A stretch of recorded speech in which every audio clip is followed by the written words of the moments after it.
Nagpadayon sa paghatag og quality education ug pag-atiman sa mga bata ang Child Development Center sa Barangay Tiniwisan. Kini human makadawat sa Sustained Level 3 Pre-Assessment Accreditation. Kini nga pag-ila nagpasabot nga nasunod sa maong CDC ang taas ng sukdanan sa pag-atiman ug pagtudlo sa mga bata.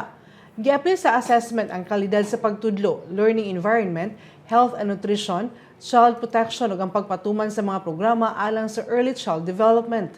Tungod niini masiguro sa mga ginikanan nga ang ilang mga anak nagkat-on sa luwas nga palibot ug makadawat og insaktong pag-atiman ug proteksyon. Kini makatabang silang pag-andam sa pagsulod sa elementarya. Kini nga pag-ila nagpakita sa padayon nga paningkamon sa City Government of Butuan sa paghatag og dekalidad nga edukasyon ug pag-atiman sa mga bata. Og makatong update ni adlaw alang sa mga updates, follow and like ang official Facebook page, Instagram o subscribe sa YouTube channel sa Butuan City Public Information Office. Ako si Charmaine Awitan. Daghang salamat ug dalaygon ang Dios.